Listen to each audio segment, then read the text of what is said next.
Jesus loves all daily Bible school. Jesus loves all daily Bible ஸ்கூலுக்கு கர்த்தராகிய இயேசு கிறிஸ்துவின் இன்ப நாமத்தினால் உங்களை ஆசீர்வதித்து வரவேற்கிறேன் சில்ட்ரன்ஸ். இப்பொழுதும் நாம் ஜெபம் செய்வோமா? ஸ்தோத்திரம் ஆண்டவரே, தகப்பனே, டெய்லி பைபிள் ஸ்கூல்லே கலந்து கொண்டிருக்கிற பிள்ளைகளை ஆசீர்வதியும், அவர் பெற்றோர்களை ஆசீர்வதியும், அவர் வீட்டில் இருக்கிற முதியவர்களை ஆசீர்வதியும் தகப்பனே. அப்பா, சிறு பிள்ளைகளிடத்தில் வருவதற்கு இடம் கொடுங்கள், அவர்களை தடை பண்ணாதிருங்கள். தேவனுடைய ராஜ்யம் அப்படிப்பட்டவர்கள் சொன்னீங்கப்பா. பிள்ளைகள் வேதத்தை பகுத்து படிக்கிறார்கள் அப்பா. இரவும் பகலும் கர்த்தருடைய வேதத்தில் தியானமா இருக்கிற இந்த பிள்ளைகளை நீர் ஆசீர்வதித்து நீர்காலின் ஓரமா இடப்பட்டு தன் காலத்தில் தன் கனியை தந்து இலை உதிராதிருக்கிற மரத்தை போல் இருக்க அவர்கள் செய்வதெல்லாம் வாய்க்க கிருபை பாராட்டுங்க ராஜா. பிள்ளைகளை பிதா குமாரன் பரிசுத்த ஆவி நாமத்துல ஆசீர்வதிக்கிறோம் ஆண்டவரே. ஆண்டவரே, கர்த்தருக்கென்று இன்னும் அநேக கனிகளை பிள்ளைகள் கொடுக்கட்டும். இயேசு கிறிஸ்து நாமத்தில் பிதாவே, ஆமென். Praise the lord childrens. அப்போஸ்தலர் 8ஆம் அதிகாரம் 1ஆம் வசனம். அவனை கொலை செய்கிறதற்கு சவுலும் சம்மதித்திருந்தான். அக்காலத்திலே எருசலேமில் உள்ள சபைக்கு மிகுந்த துன்பம் உண்டாயிற்று. அப்போஸ்தலர் தவிர மற்ற யாவரும் யூதேயா சமாரியா தேசங்களில் சிதறப்பட்டு போனார்கள். 2ஆம் வசனம். தேவபக்தி உள்ள மனுஷர் ஸ்தோவானை எடுத்து அடக்கம் பண்ணி அவனுக்காக மிகவும் துக்கம் கொண்டாடினார்கள். 3ஆம் வசனம். சவுல் வீடுகள் தோறும் நுழைந்து புருஷரையும் ஸ்திரீகளையும் இழுத்து கொண்டு போய் காவலில் போடுவித்து சபையை பாழாக்கி கொண்டிருந்தான். 4ஆம் வசனம். சிதறி போனவர்கள் எங்கும் திரிந்து சுவிசேஷ வசனத்தை பிரசங்கித்தார்கள். 5ஆம் வசனம். அப்பொழுது பிலிப்பு என்பவன் சமாரியாவில் உள்ள ஒரு பட்டணத்துக்கு போய் அங்குள்ளவருக்கு கிறிஸ்துவை குறித்து பிரசங்கித்தான். 6ஆம் வசனம். பிலிப்பு செய்த அதிசயங்களை ஜனங்கள் கேள்விப்பட்டு அவனால் சொல்லப்பட்டவைகளை ஒருமனப்பட்டு கவனித்தார்கள். 7ஆம் வசனம். அநேகரில் இருந்த அசுத்த ஆவிகள் மிகுந்த சத்தத்தோடே கூப்பிட்டு அவர்களை விட்டு புறப்பட்டது. அநேக திமிர்வாதக்காரரும் சப்பானிகளும் குணமாக்கப்பட்டார்கள். 8ஆம் வசனம். அந்த பட்டணத்திலே மிகுந்த சந்தோஷம் உண்டாயிற்று. 9ஆம் வசனம். சீமோன் என்று பேர் கொண்ட ஒரு மனுஷன் அந்த பட்டணத்திலே மாயவித்தக்காரனாயிருந்து தன்னை ஒரு பெரியவன் என்று சொல்லி சமாரியா நாட்டு ஜனங்களை பிரமிக்க பண்ணி கொண்டிருந்தான். 10ஆம் வசனம். தேவனுடைய பெரிதான சக்தி இவன்தான் என்று எண்ணி சிறியோர் பெரியோர் யாவரும் அவனுக்கு செவி கொடுத்து வந்தார்கள். 11ஆம் வசனம். அவன் அநேக காலமாய் தன்னுடைய மாய வித்தைகளினாலே அவர்களை பிரமிக்க பண்ணினால் அவனை மதித்து வந்தார்கள். 12ஆம் வசனம். தேவனுடைய ராஜ்யத்துக்கும் இயேசு கிறிஸ்துனுடைய நாமத்துக்கும் ஏற்றவைகளை குறித்து பிலிப்பு பிரசங்கித்ததை அவர்கள் விசுவாசித்த போது புருஷரும் ஸ்திரீகளும் ஞானஸ்தானம் பெற்றார்கள். 13ஆம் வசனம். அப்பொழுது சீமோனும் விசுவாசித்து ஞானஸ்தானம் பெற்று பிலிப்புவை பற்றிக்கொண்டு அவனால் நடந்த அடையாளங்களையும் பெரிய அற்புதங்களையும் கண்டு பிரமித்தான். 14ஆம் வசனம். சமாரியார் தேவ வசனத்தை ஏற்றுக்கொண்டதை எருசலேமில் உள்ள அப்போஸ்தலர்கள் கேள்விப்பட்டு பேதுருவையும் யோவானையும் அவர்களிடத்திற்கு அனுப்பினார்கள். 15ஆம் வசனம். இவர்கள் வந்தபொழுது அவர்களில் ஒருவனும் பரிசுத்த ஆவியை பெறாமல் கர்த்தராகிய இயேசுவின் நாமத்தினாலே ஞானஸ்தானத்தை மாத்திரம் பெற்றிருந்தவர்களாக கண்டு. 16ஆம் வசனம். அவர்கள் பரிசுத்த ஆவியை பெற்றுக்கொள்ளும்படி அவர்களுக்காக ஜெபம் பண்ணி.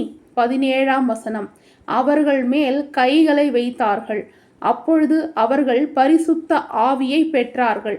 18ஆம் வசனம். அப்போஸ்தலர் தங்கள் கைகளை அவர்கள் மேல் வைத்ததினால் பரிசுத்த ஆவி தந்தருளப்படுகிறதை சீமோன் கண்டபொழுது அவர்களிடத்தில் பணத்தை கொண்டு வந்து. 19ஆம் வசனம். நான் எவன் மேல் என் கைகளை வைக்கிறேனோ அவன் பரிசுத்த ஆவியை பெறத்தக்கதாக எனக்கும் இந்த அதிகாரத்தை கொடுக்க வேண்டும் என்றான். 20ஆம் வசனம். பேதுரு அவனை நோக்கி, தேவனுடைய வரத்தை பணத்தினாலே சம்பாதித்து கொள்ளலாம் என்று நீ நினைத்தபடியால் உன் பணம் உன்னோடு கூட நாசமாய் போக கடவது. 21 உன் இருதயம் தேவனுக்கு முன்பாக செம்மையாயிராதபடியினால் இந்த விஷயத்திலே உனக்கு பங்கும் இல்லை பாகமும் இல்லை. 22 ஆகையால் நீ உன் துர்க்கணத்தை விட்டு மனம் திரும்பி தேவனை நோக்கி வேண்டிக்கொள். ஒருவேளை உன் இருதயத்தின் எண்ணம் உனக்கு மன்னிக்கப்படலாம். 23 நீ கசப்பான பிச்சிலும் பாவக்கட்டிலும் அகப்பட்டிருக்கதாக காண்கிறேன் என்றான். 24 அதற்கு சீமோன், நீங்கள் சொன்ன காரியங்களில் ஒன்றும் எனக்கு நேரிடாதபடிக்கு எனக்காக கர்த்தரை வேண்டிக் கொள்ளுங்கள் என்றான். 25 இவ்விதமாய் அவர்கள் கர்த்தருடைய வசனத்தை சாட்சியாய் அறிவித்து சொன்ன பின்பு சமாரியருடைய அநேக கிராமங்களில் சுவிசேஷத்தை பிரசங்கித்து எருசலேமுக்கு திரும்பி வந்தார்கள். 26 பின்பு கர்த்தருடைய தூதன் பிலிப்பை நோக்கி, நீ எழுந்து தெற்கு முகமாய் எருசலேமிலிருந்து காசா பட்டணத்துக்கு போகிற வனாந்திர மார்க்கமாய் போ என்றான். 27 அந்தபடி அவன் எழுந்து போனான். அப்பொழுது எத்தியோப்பியருடைய ராஜஸ்திரீ ஆகிய கந்தகே என்பவளுக்கு மந்திரியும் அவளுடைய பொக்கிஷம் எல்லாவற்றிற்கும் தலைவனுமாயிருந்த எத்தியோப்பியனாகிய ஒருவன் பணிந்து கொள்ளும்படி எருசலேமுக்கு வந்திருந்து 28 ஊருக்கு திரும்பி போகும்பொழுது தன் ரதத்திலே உட்கார்ந்து ஏசையா தீர்க்கதரிசியின் ஆகமத்தை வாசித்து கொண்டிருந்தான்.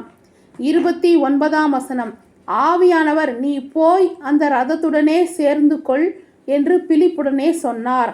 30 அப்பொழுது பிலிப்பு ஓடி போய் சேர்ந்து அவன் ஏசையா தீர்க்கதரிசியின் ஆகமத்தை வாசிக்கிறதை கேட்டு, நீர் வாசிக்கிறவர்களின் கருத்து உமக்கு தெரியுமா என்றான். 31 அதற்கு அவன், ஒருவன் எனக்கு தெரிவிக்காவிட்டால் அது எனக்கு எப்படி தெரியும் என்று சொல்லி பிலிப்பு ஏறி தன்னோடே உட்காரும்படி அவனை வேண்டிக் கொண்டான்.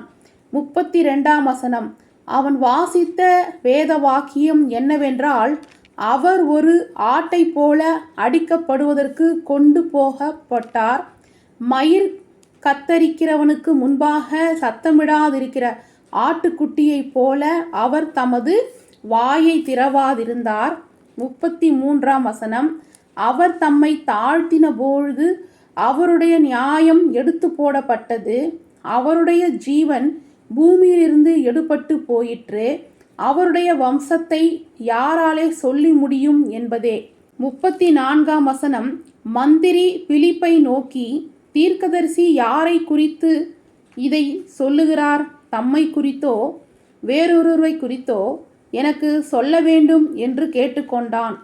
35 அப்பொழுது பிலிப்பு பேசத் தொடங்கி இந்த வேத வாக்கியத்தை முன்னிட்டு இயேசுவை குறித்து அவனுக்கு பிரசங்கித்தான். 36 இவ்விதமாய் அவர்கள் வழி நடந்து போகையில் தண்ணீர் உள்ள ஓரிடத்துக்கு வந்தார்கள். அப்பொழுது மந்திரி, இதோ தண்ணீர் இருக்கிறதே, நான் ஞானஸ்தானம் பெறுகிறதற்கு தடை என்ன என்றான். 37 அதற்கு பிலிப்பு, நீர் முழு இருதயத்தோடும் விசுவாசித்தால் தடையில்லை என்றான். அப்பொழுது அவன், இயேசு கிறிஸ்துவை தேவனுடைய குமாரன் என்று விசுவாசிக்கிறேன் என்று சொல்லி 38 ரதத்தை நிறுத்த சொன்னான். அப்பொழுது பிலிப்பும் மந்திரியும் ஆகிய இருவரும் தண்ணீரில் இறங்கினார்கள். பிலிப்பு அவனுக்கு ஞானஸ்தானம் கொடுத்தான். 39 அவர்கள் தண்ணீரிலிருந்து கரையேறின பொழுது கர்த்தருடைய ஆவியானவர் பிலிப்பை கொண்டு போய் விட்டார். மந்திரி அப்புறம் அவனை காணாமல் சந்தோஷத்தோடே தன் வழியை போனான். 40 பிலிப்பு ஆசோத்திலே காணப்பட்டு அவ்விடத்திலிருந்து பிரயாணம் பண்ணி செசரியாவுக்கு வருகிற வரையில் சகல பட்டணங்களிலும் சுவிசேஷத்தை பிரசங்கித்து கொண்டு வந்தான். ஆமேன், ஹல்லேலூயா. Praise lord childrens. அப்போஸ்தலர் 8ஆம் அதிகாரம் முழுதும் படிச்சது கேட்டீங்க இல்லையா? ஆவியானவர் என்ன பண்ணுறாரு? பிலிப்புவை ஒரு இடத்துக்கு அழைத்து கொண்டு போகிறாரு. ஒருத்தருக்கு சுவிசேஷம் சொல்லணும், சுவிசேஷத்தை புரிய வைக்கணும். பிலிப்பு சரியான நபர்னு தேர்ந்தெடுத்து ஆவியானவர் என்ன பண்ணுறாரு, கூட்டி கொண்டு போகிறாரு. யாருக்கு சுவிசேஷம் சொல்ல வைக்கிறாரு? எத்தியோப்பியாவுக்கே ராஜஸ்திரியாக இருக்கிற கந்தகே, அவங்க பேர் கந்தகே. அந்த மந்திரி, அவங்களுக்கு மந்திரி இருப்பாங்கள்ல, ராஜா ராணிக்கு மந்திரி இருப்பாங்கள்ல, மந்திரியாக இருக்கிறாங்க அவங்க. அது மட்டும் அந்த போஸ்டிங் மட்டும் இல்லை, அந்த ராணிக்கு எவ்வளோ பொக்கிஷம் இருக்கும். அந்த பொக்கிஷத்துக்கு எல்லாம் இவர் தான் தலைவராம், அந்த மந்திரி தான் தலைவராம்.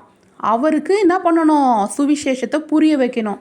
ஏன்னா இப்போ அவர் அந்த மந்திரி என்ன படிச்சுட்டு இருக்கிறாராம், ஏசையா 53வது அதிகாரத்தில் எழுதப்பட்ட காரியத்தை அவர் படித்து கொண்டு இருக்கிறாரு.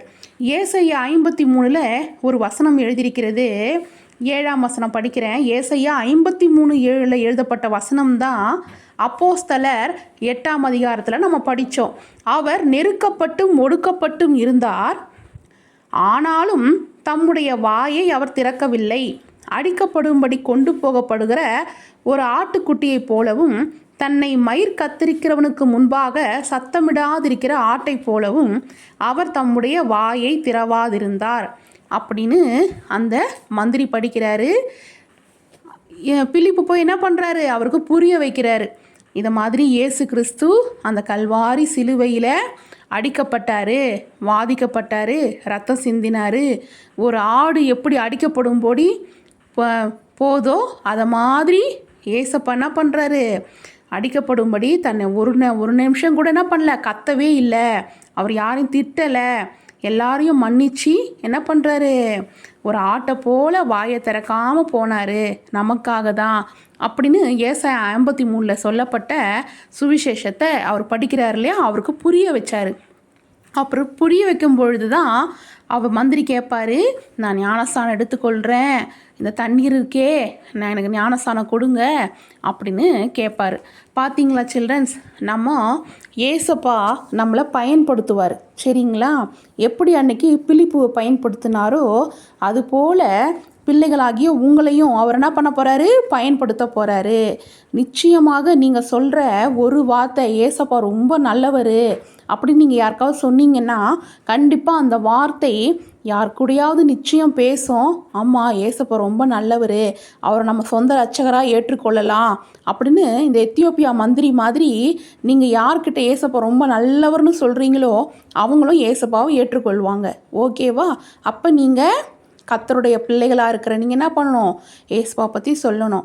அது மட்டும் இல்லாமல் ஏசப்பா எப்படி தன்னை தாழ்த்தினவராக அந்த ஆட்டை போல் எப்படி மயிர் கத்தரிக்கிறவருக்கு முன்பாக ஆடு எப்படி வாயை திறக்காமல் போகுதோ, ஒரு ஏசப்பா, நம்மளுடைய ஏசப்பா, பரிசுத்தமான ஏசப்பா நமக்காக அப்படி தன்னை தாழ்த்தினார் இல்லையா?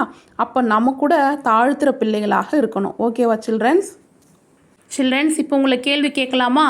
நீ போய் அந்த ரதத்துடனே சேர்ந்து கொள் என்று பிலிப்புடனே சொன்னவர் டேஷ். ஆ தேவதூதன், ஆ ஆவியானவர், இ அப்போஸ்தலர். சரியான விடையை எழுதி ஆன்ட்டிக்கு அனுப்புங்க. கர்த்தர் உங்களை நிறைவாக ஆசீர்வதிப்பார். ஆமேன். ஹல்லேலூயா.